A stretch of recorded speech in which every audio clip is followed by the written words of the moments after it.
Hello,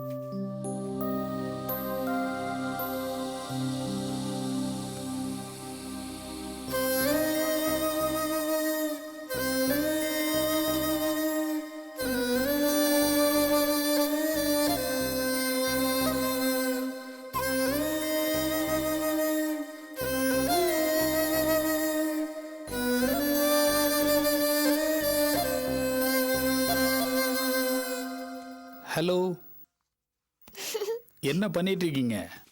விளையாடுறீங்களா? ஆ, one second. Hello Tholkappiyan, நான் தான் ஃபாதர் ரஃபேல் பேசுறேன்.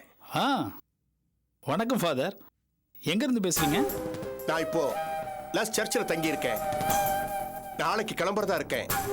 சரிங்க ஃபாதர். சாந்தி என்னோட வர்றது முடிவாயிடுச்சு இல்லையா? நாளைக்கு சர்ச்சில் மாஸ் இருக்கு. முடிச்சிட்டு கிளம்புனா சரியா இருக்கும். Okay father. சாந்தி மனசுல ஏதாவது வருத்தம் இருக்கா? அந்த பொண்ணு ஏதாவது ஃபீல் பண்ணுதா? ஃபீல் பண்ணாமல் இருக்க முடியாதுல்ல ஃபாதர். இத்தனை நாள் இருந்து பழகுறதுனால மனசில் ஒரு வருத்தம் இருக்க தான் செய்யும். ஆனால் அதெல்லாம் பார்த்தா முடியுமா ஃபாதர்? குழந்தையோட எதிர்காலம்னு ஒன்று இருக்குல்ல. என்னை விட சாந்தியை விட குழந்தை தான் முக்கியம் ஃபாதர். நாம் நம்ம வசதிகளை மட்டும் பார்க்க முடியாது இல்லையா?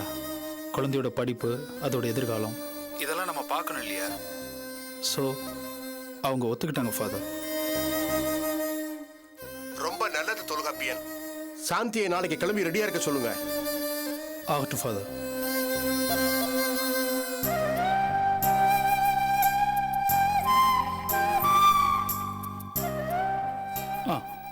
இந்தாங்க பிஸ்கட் சாப்பிடுங்க. சாப்பிடுங்க.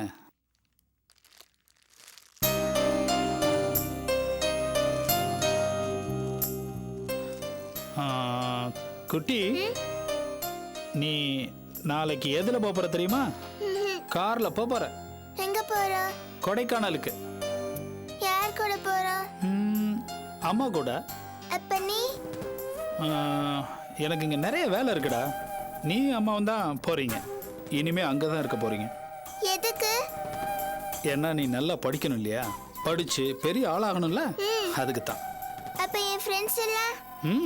குட்டி, அங்க உனக்கு நிறைய ஃப்ரெண்ட்ஸ் இருப்பாங்க. அப்புறம் அங்க என்னெல்லாம் இருக்கு தெரியுமா? என்னெல்லாம் இருக்கு? மான்குட்டி, முயல்குட்டி, புறா, அப்புறம் பாத்தீங்கன்னா இந்த பச்சைக்கிளி, மைனா, வாத்து எல்லாமே இருக்கு. ஐயா, அப்புறம் ஒரு தொட்டி நிறைய கலர் கலரா மீன் இருக்கு. ஐயா ஜாலி. அப்புறம் அங்க நிறைய பூச்செடி எல்லாம் இருக்கு. டெய்லி ஒரு ரோஜா பூ எடுத்து தலையில வச்சுக்கிட்டு அப்படியே டை கட்டி யூனிஃபார்ம் ஷூ எல்லாம் போட்டு ஜாலியா ஸ்கூலுக்கு போகலாம். அப்புறம் நீ சாயங்காலம் வந்து முயல்குட்டியோட விளையாடலாம். அம்மா? அம்மா வீட்டில் இருப்பாங்க. உன்னை ஸ்கூலுக்கு அனுப்புவாங்க. பத்திரமா பார்த்துக்குவாங்க. நீ? நான் இங்க இருக்கேன். அடிக்கடி வந்து உங்களை பார்த்துக்கிறேன். என்ன? அப்புறம் நிறைய சாக்லேட்டு, பிஸ்கட்டு எல்லாம் வாங்கிட்டு வரேன். என்ன? சரி. ஒன்று செய். அங்கே போய் அமைதியாக உட்காந்து பிஸ்கட் சாப்பிடு. என்ன? மெதுவா அப்படி போ.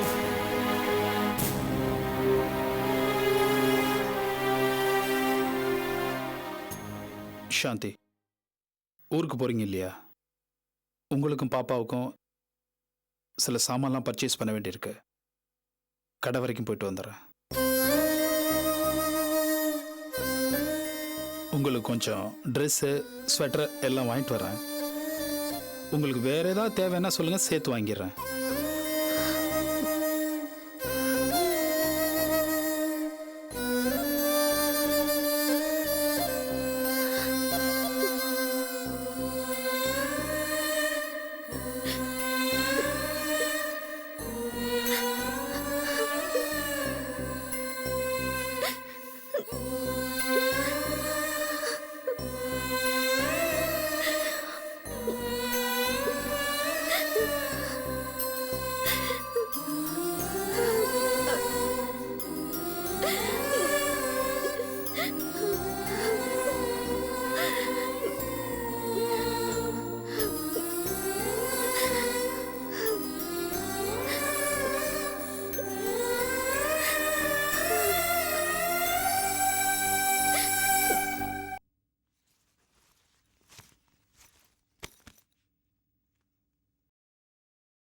அபி, என்னம்மா?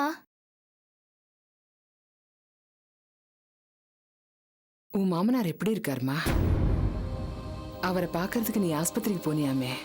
உனக்கு யாரும்மா சொன்னது? உன் மாமியார் தான். மாமியாரா? ஆமா, சம்பந்தி அம்மா தான். ஃபோன் பண்ணி வரிசையா அடுக்குறாங்க. நீ ஆஸ்பத்திரிக்கு போனது, அவங்க உன்னை திட்டினது எல்லாத்தையும் வரிசையா சொன்னாங்க. ஓஹோ. சும்மாவா சொன்னாங்க பெரியவங்க? நீர் அடிச்சு நீர் விலகாதுன்னு. 1000 தான் இருந்தாலும் உன் மனசு கேட்கல பாத்தியா? மாமனாருக்கு முடியல என்னதும் ஓடி போய் பார்த்துட்டு வந்திருக்கேன். அதனாலதான் அபி, எதையும் எடுத்தோம் கவுத்தோன்னு முடிவெடுக்க கூடாது. கல்யாணங்கிறது 1000 காலத்து பயிர் இல்லையா? அம்மா, நீ பாட்டுக்கு எதையாவது பேசாத. என்ன அபி பேசுற? நான் சொன்னது சரிதானே? வேற யாருக்காவது இப்படின்னா நீ இப்படி பதறி ஓடி இருப்பியா? மாட்டேன். ஏன்னா என் மாமனார் ரொம்ப நல்ல மனுஷன். அவருக்கு உடம்புக்கு முடியலன்னு சொன்னதுனால பதறி போய் பார்த்தேன், அவ்வளவுதான். சும்மா இரு அபி. உன் நாத்தனார வேற எவன் கூடவோ பார்த்ததுக்கு மனசு கேட்காம போய் சண்டை போட்டிருக்க. உன் மனசுல நம்ம குடும்பம் நம்ம நாத்தனாருங்கிற ஆத்திரம் இல்லைன்னா இப்படி எல்லாம் நடந்திருப்பியா? ஏமா எல்லாத்தையும் போட்டு குழப்பிக்கிற? அந்த வித்யானு இல்ல, அந்த நிலைமையில வேற எந்த பொண்ணு இருந்திருந்தாலும் சரி, நான் நிச்சயமா தலையிட்டு இருப்பேன். இது ஒரு பொதுவான அக்கறைமா. ஒரு சின்ன வயசு பொண்ணு அனாவசியமா ஏமாந்து வாழ்க்கையை தொலைச்சிடக்கூடாது பாரு, அந்த அக்கறை தான். நம்ம ஆர்த்திகிட்டயும் எனக்கு அந்த மாதிரியான அக்கறை தான் இருக்குமா. இத பாரு அபி, புருஷனையே வேண்டான்னு சொன்னவனே, ஆனா மாமனாருக்கு உடம்பு சரியில்லைன்னா அவர் ஆஸ்பத்திரிக்கு போய் பார்த்துட்டு வர்ற. மாமியாருக்காரு திட்டுவான்னு தெரிஞ்சும் நீ இப்படி பண்றேன்னா? அம்மா, நான் மறுபடியும் சொல்றேன், நாராயணனுங்கிற ஒரு அருமையான மனுஷனுக்காக தான் நான் அங்க போனேன், அவ்வளவுதான். நான் அப்படி நினைக்கல அபி. என்ன இருந்தாலும் அக்னி சாட்சியா நீ ஏத்துக்கிட்ட உறவு இது, விட்டு போகாதுமா. அதோட அடையாளம் தான் இதெல்லாம்னு எனக்கு படுது. கல்யாணங்கிறது ரொம்ப புனிதமான உறவு. கோர்ட்ல பேசி எல்லாம் தீர்க்க முடியாது. என்னையே எடுத்துக்க. என் புருஷன் என்னை விட்டு போயிட்டாரு. இருந்தாலும் அவரை நினைப்புல தானே வாழ்ந்துட்டு இருக்கேன். அதனாலதாம்மா சொல்றேன், இந்த மாதிரி பந்தங்களையும் எண்ணங்களையும் அவ்வளவு சீக்கிரம் அழிச்சிட முடியாது. அம்மா, நீ விஷயங்களை ரொம்ப சிம்பிளா பாக்குற. மேம்போக்கா புரிஞ்சுக்கிட்டு உனக்கு தெரிஞ்ச மாதிரி விளக்கங்களை கொடுத்து இல்லாத ஒண்ணு இருக்குன்னு நிரூபிக்கிறதுக்கு முயற்சி பண்றேன். நான் திட்டவட்டமா சொல்றேம்மா, என் மாமனார் மேலே எனக்கு மரியாதை உண்டு, பிரியம் உண்டு. அதனால ஹாஸ்பிட்டல் போனேன், அவ்வளவுதான். அதுக்கப்புறம் ஒரு பொண்ணு பாதிக்கப்படக்கூடாதுங்கிற ஒரு அக்கறையில தான் வித்யாவுக்கு பறிஞ்சு பேசினேன், அவ்வளவுதான். அதுக்கு மேல இதுக்கெல்லாம் எந்த அர்த்தமும் இல்ல. தயவு செஞ்சு புரிஞ்சுக்கோமா. நீ வீம்புக்கு பேசுற அபி. நான் என் அனுபவத்துல சொல்றேன், சில உறவுகளை அவ்வளவு சுலபமா அறுத்தெறிய முடியாது. அம்மா ப்ளீஸ்மா, போதும். உன் பார்வை வேற, என் பார்வை வேற. இதை எத்தனை தடவை நீ திரும்ப திரும்ப சொன்னாலும் என்னால ஏத்துக்கவே முடியாது. ஆளை விடு.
சாந்தி,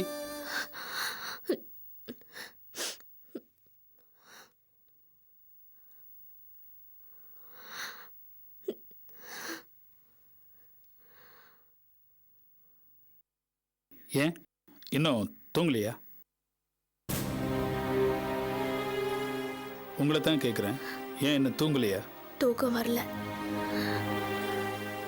உங்களுக்கு வருதா? டயர்டாக தான் இருக்கு, தூங்கணும்.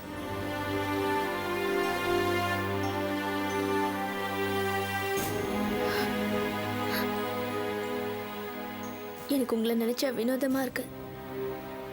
எப்படி உங்களால இந்த மாதிரி இருக்க முடியுது? எந்த மாதிரிங்க? கொஞ்சம் கூட சலனம் இல்லாம ரொம்ப சாதாரணமா இருக்கீங்க. ஆனா என் மனசுக்குள்ள ஒரு பிரளயமே நடந்துட்டு இருக்கு தெரியுமா? என்ன சொல்றீங்க சாந்தி? உங்க கூட ஒரே வீட்ல நான் வாழ்ந்தது 3 வருஷமா இருக்கலாம். ஆனா எனக்கு இது 300 வருஷம் வந்த மாதிரி தெரியுது. ஏன் தெரியுமா? நீங்க எங்ககிட்ட எவ்வளவு அக்கறையா இருந்தீங்க.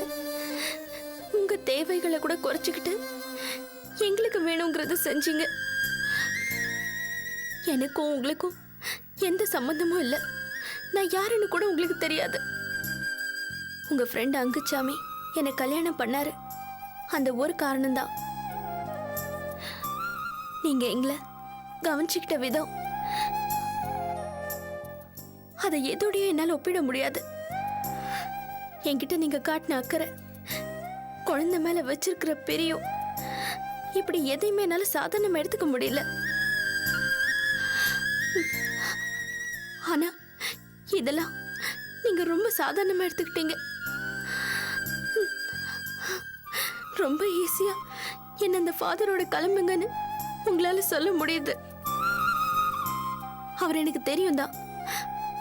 ஆனா எப்படி சட்டனி கிளம்பி போறது? எனக்கு எனக்கு வேலை கிடைக்கும், குழந்தைக்கு படிப்பு கிடைக்கும், அதனால போன்னு சொல்றீங்க. இத காரணமா காட்டி போன்னு சொல்றீங்களே. எங்க உறவுகளை விட வருமானம், புள்ள படிப்புங்கிற பிராக்டிக்கல் காரணங்கள்லாம் உங்களுக்கு பெருசா போயிடுச்சா? உங்களால இப்படி கூட யோசிக்க முடியும்னு எனக்கு நம்புறது கஷ்டமா இருக்கு. இந்த அபியும் உஷாவும் என்ன பாக்குற மாதிரி தான் நீங்களும் என்ன பாக்குறீங்க. அவங்கெல்லாம் எப்படி பார்க்குறாங்க? அவங்களுக்கு எல்லாம் என் மேல ஒரு பரிதாபம், ஒரு அகதி மேல ஏற்படக்கூடிய பரிவுணர்ச்சி. அது தவிர என்னை பத்தி அவங்க 2 பேரும் பெருசா யோசிக்கல. இதை நான் ஒரு குத்தமா சொல்லல. ஏன்னா அவங்களால அப்படிதான் நினைக்க முடியும். ஆனா நீங்க என்ன ஒரு மனுஷியா, என்ன ஒரு முழுமையான ஜீவனா பாப்பீங்கன்னு நான் நினைச்சேன். ஆனா அது அப்படி இல்லையா? சொல்லுங்க. இதை பாருங்க, உங்களால் நிறைய பேச முடியுது, எல்லாத்தையும் கொட்ட முடியுது. என்னால் அது முடியலை, அவ்வளோதான். அங்குச்சாமிக்கு நான் தான் உங்களை முன்னாடி நின்று கல்யாணம் பண்ணி வச்சேன். அந்த கல்யாணம் உங்களை கைவிட்டுருச்சு. நீங்கள் அனாதையாக நின்னீங்க. உங்களை காப்பாற்ற வேண்டியது என்னோட கடமை நினச்சேன். நீங்கள் என் கூட வந்து இருக்கிற வரைக்கும் நான் ரொம்ப லோன்லியாக இருந்தேன். ஒரு அனாதை மாதிரி தெரிஞ்சேன். எதையும் பெருசாக நினைக்காம விட்டேத்தியா அலைஞ்சேன். ஆனால் நீங்கள் வந்த பிறகுதான் நான் அனாதைங்கிற எண்ணம் என்னை விட்டு போச்சு. உங்களுக்கு ஒரு குழந்தை பிறந்தப்போ எனக்கு ஒரு சொந்தம் இந்த பூமிக்கு வந்திருக்குன்னு நினச்சி சந்தோஷப்பட்டிருக்கேன் தெரியுமா? தெருவெல்லாம் சுற்றி அலைஞ்சிட்டு நடுராத்தில் வந்து படுக்கிறேன்னா, நேரத்துக்கு வீட்டுக்கு வர்றதும், காத்திருக்க குழந்தைக்கு ஏதாவது வாங்கிட்டு வரணுங்கிற எண்ணம் வந்ததும் நீங்கள் வந்ததுக்கு பிறகுதான். வாழ்றதுக்கு ஒரு அர்த்தமும் பிடிமானமும் எனக்கு கொடுத்தது நீங்களும் குழந்தையும் தான். எல்லாம் சரி, இது இப்படியே போறதா? எத்தனை நாளைக்கு? எதிர்காலம் பத்தி யோசிக்க வேணாம்? இந்த 3 வருஷத்தை 300 வருஷமா நீங்க நினைக்கலாம். ஆனா நான் அதை அப்படி நினைக்கல. இந்த 3 வருஷத்தை என் லைஃப்ல கடந்து போன 10 நிமிஷமா தான் நான் நினைக்கிறேன். இப்போ நம்ம ரயில்ல போகும்போது வழியில அழகான ஸ்டேஷன் வரும். அங்க ரயில் 10 நிமிஷம் நிற்கும். ஸ்டேஷன் அழகா இருக்கே, அமைதியா இருக்கேன்னு வேணா நம்ம ஒரு 10 நிமிஷம் இருக்கலாம். ஆனா அங்கேயே தங்கிட முடியாது. நாம அங்கேயே தங்கிட்டா நம்ம பிரயாணம் நின்று போகும், வாழ்க்கை தேங்கி போயிடும். உங்க பிரயாணத்தை நீங்க நிறுத்திடக்கூடாது. குழந்தைய அதுக்கான ஸ்தானத்தை நோக்கி நீங்க கொண்டு போகணும் சாந்தி. அதுக்காகத்தான் நீங்க போகணும்னு சொல்றேன். நீங்க ஃபாதர் கூட போறது உங்களுக்கும் சரி, குழந்தைக்கும் சரி, பல விதத்துல நல்லது. நீங்க போறதால நம்ம சொந்தமெல்லாம் விலகிட்டதா அர்த்தம் இல்ல. என்னால குழந்தைய பார்க்காம இருக்க முடியுமா? நான் அடிக்கடி வருவேன், உங்களையும் பாப்பாவையும் பார்ப்பேன். நீங்க போன பிறகு நான் மறுபடியும் தனியால் சாந்தின்னு உங்களையோ பாப்பான்னு குழந்தைய கூப்பிடும்போது இந்த செவரெல்லாம் வெறுமையா என் குரல் தான் எதிரொலிக்கும்.